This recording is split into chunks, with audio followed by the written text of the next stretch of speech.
Il va y avoir une intervention et quelques éléments de propos par Fatia, et ensuite il va y avoir une petite manifestation sur les marches avec les mains rouges, et ensuite nous allons partir pour passer ce coup-ci par les halles.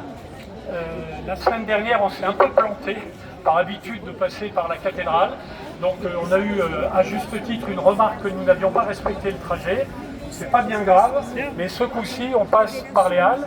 Il y aura 3 interventions, Ligue des droits de l'homme, PCF Sifour et LFI. Et au moment du dying, il y aura la lecture d'un testament émouvant, bien évidemment, qui sera fait par éventuellement une ou plusieurs personnes au moment du dying. 4 personnes. Voilà, donc aujourd'hui, le collectif a souhaité que ce soit une marche silencieuse.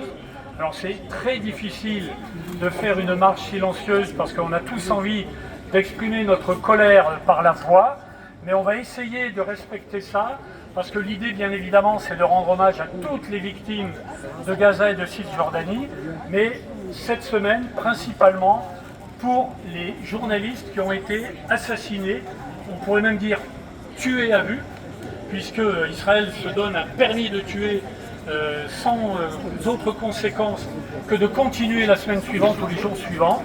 Donc nous allons essayer de respecter cette marche silencieuse, et au moment des interventions, sous l'autorité de Fatia, il y aura éventuellement des slogans qui pourront être repris pour repartir sur la marche silencieuse.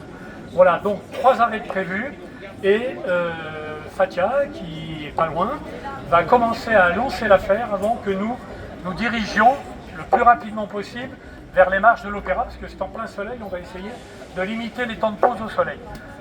Merci à tous, en tout cas, d'être là à nouveau. Fatia, c'est à toi.